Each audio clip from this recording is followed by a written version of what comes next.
दिवसाची सुरुवात येशूबरोबर. आपण आता पावसाळ्याचे दिवस आहे आणि मला पूर्वी माझं आमचं लहानपण आठवतं की आम्ही पावसाळ्यामध्ये नदीवर मासे पकडायला जायचो. आणि मग एक काठी असायची, एक गळ असायचा आणि एक छोट्याशा डब्बीमध्ये आम्ही गांडूळ घेऊन जायचो आणि मग ते गांडूळ त्या गळाला लावायचो आणि मग नदीमध्ये टाकायचो आणि मग त्या गांडुळाला खाण्यासाठी मासे यायचे आणि मग त्यातला एखाद मासा गळाला अडकायचा. आपल्या घरामध्ये उंदीर असतात, मग आपण उंदीर पकडायला मग पिंजरा आणतो आणि मग त्या पिंजऱ्याच्या आतमध्ये काहीतरी खायला टाकतो आणि मग उंदीर आतमध्ये गेला आणि ते खाण्याची वस्तू ओढली की तो ट्रॅप असतो, तो बंद होतो आणि तो पिंजऱ्यामध्ये अडकला जातो उंदीर. आता ह्यामध्ये उदाहरण आपण हे बघतो की त्यांच्या शारीरिक गरजा किंवा जो मोह आहे त्यामुळे ते अडकले जातात. आपल्या जीवनामध्ये सुद्धा पापाच्या मोहाचं असंच आहे. पाप हे असंच आहे. पाप आपल्याला खेचून घेतं.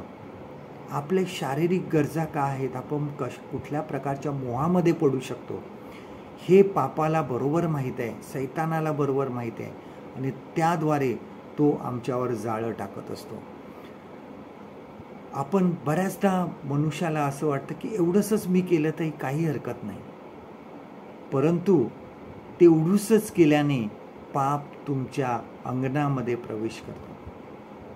बघा, ज्यावेळेस आपण उत्पत्ती ह्याचा 4था अध्याय ज्यावेळेस वाचतो, जेनेसिस चॅप्टर 4, ह्यामध्ये परमेश्वराने काईनाला ताकीद दिली होती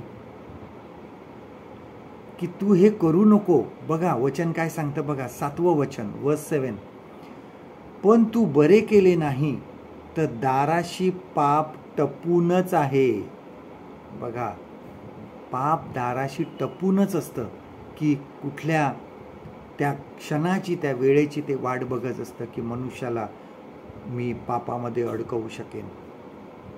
आम्हाला त्यावर विजय मिळवायचा आहे. जेव्हा पापाचे मोह आमच्या समोर आहेत त्यावेळेस घाबरू नका, कारण देवाचा आत्मा तुमच्याबरोबर आहे, तुमच्या तो सोबत आहे. आम्ही अशाच वेळेस पापामध्ये पडतो ज्या वेळेस आम्ही त्याच्यापासून दूर जात नाही आणि आम्हाला असं वाटतं की एवढंच केल्याने काही होणार नाही. आजचं देवाचं वचन आपल्यासाठी हे आहे, गलतीकारास पत्र ह्याचा 5वा अध्याय 25वं वचन, गलेशियन्स चॅप्टर 5 and verse 25.